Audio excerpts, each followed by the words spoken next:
what's up, everybody? Welcome back to my channel, Understanding the Reason. I'm your host, Jerome Majette. Man, I'm pumped that you're here. Always excited to have these conversations with you. Thank you so much to those of you who are leaving comments, for liking and subscribing. Man, it's working. Okay, the channel is growing. I'm excited about it, and man, I just don't want to stop thanking you. I don't want to stop acknowledging the fact that you guys are really, really precious to me, man. Thank you so much.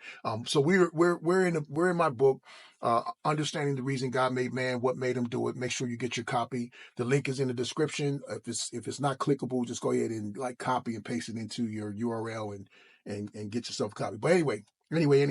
So the last time that we were together, man, we were really getting into some good stuff, man. Talking about, how the fall of Satan, and how that influences the world.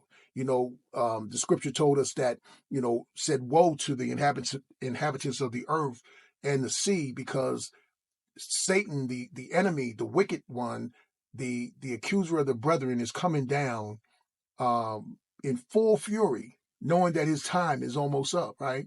And so as a result of that, what he's doing is he's literally seducing the world to revolt against God, right? So the knowledge of God is being dispensed with, and at the time that I started writing this book, man, it took me 18 years to write the book, but man, we're talking, man, a long time ago, right? I started, right? But things haven't things haven't gotten better. They have deteriorated in ways that I never thought I ever see in my life. Be honest with you, I never thought ever thought that I would see the type of moral decrepancy that I see today. Right? Not that I'm saying, I'm better than people and stuff like that. It has nothing to do with that. It's just understanding that the scriptures talks about the end times. It talks about what the world is going to look like at a particular point in human history.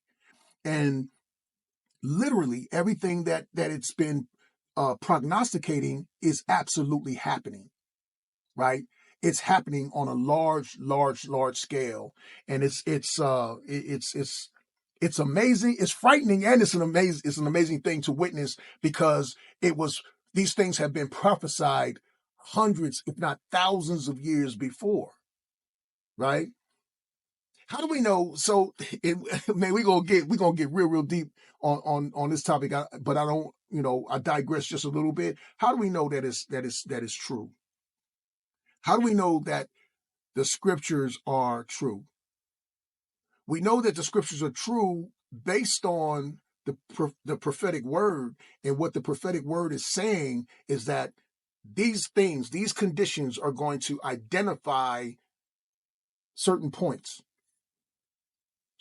in human history, and we're seeing it happen right in front of us, and it's exciting. So let's get into the book. Let's talk. So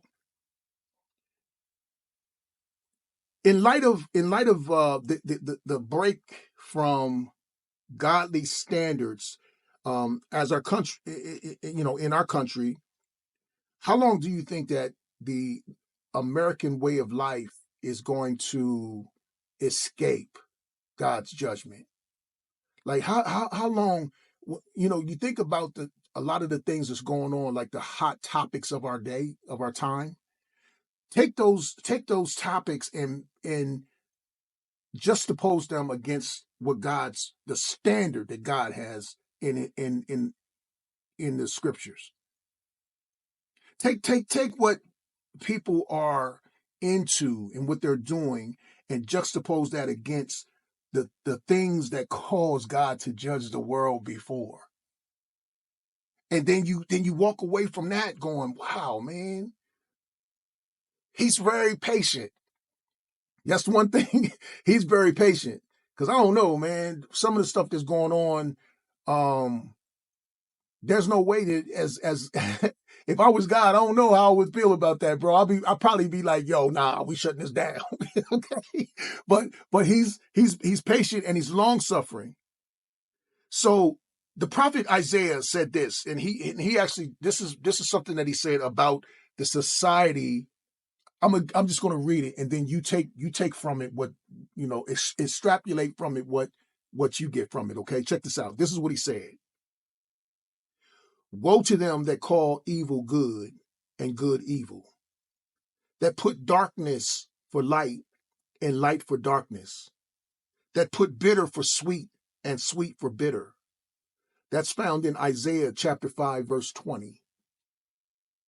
Think about what he just said. This is the epitaph of many great societies that espouse acceptance of depravity. It appears it will soon be ours if we don't heed history. Now, like never ever would I have ever thought that lies would be spread and accepted as the truth. Or better yet, I never thought in my lifetime I would see lies being spread, and those who spread those lies know they're lying, but don't care, and still want to continue to produce and promote the lie. Right? I never thought that I would live in a society where we can't even have conversations about what's true and what's real and what's right and all of that. We can't even, because the moment that you say this is not right, you become the enemy of the people who say that what's right, what's wrong is right. That makes sense.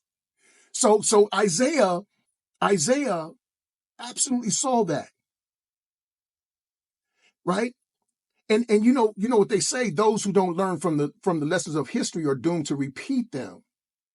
How far have we fallen as a nation? We used to believe, I remember when I was a kid, man, we used to go to church. People don't go to church no more. And I'm not saying, and this is not trust, honestly, this is not about religion at all. I'm not trying to make it about religion.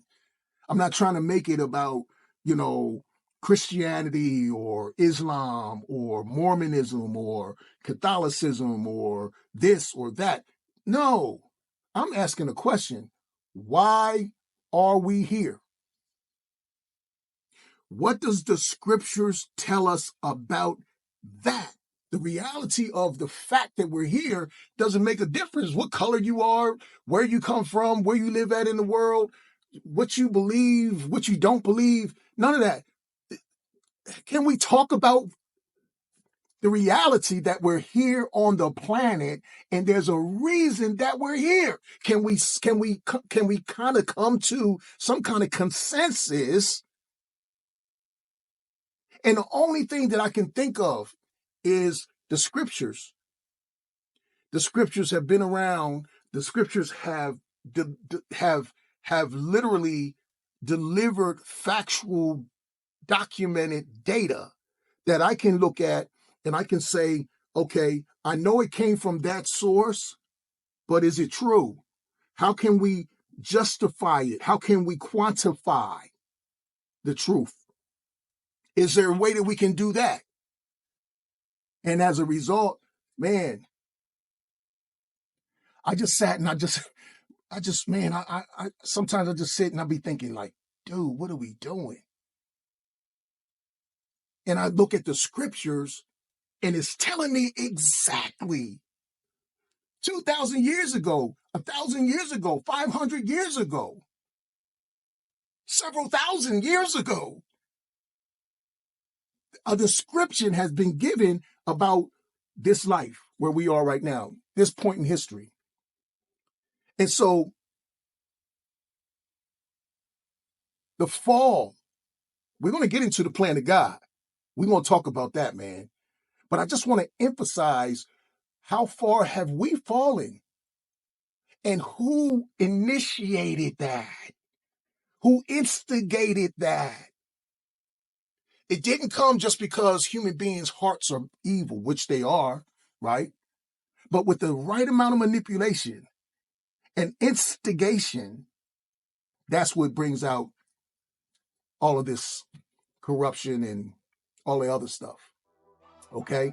So, man, I'm so excited that you guys are here. Thank you so much for opportunity to share with you guys today. Write your comments down below. Make sure you get your book, Understanding the Reason God Made Man, What Made Him Do It. It's on Amazon, man. Get yourself a copy, and we're going to go through this book line by line, man, and just really dig deep into why are we here? What is our purpose, okay? I appreciate you guys for being here. God bless you. We'll be talking to you on the next one. We're going to get deeper into this topic. We're going to dig deeper into this topic on our next video. Definitely appreciate you guys. God bless you.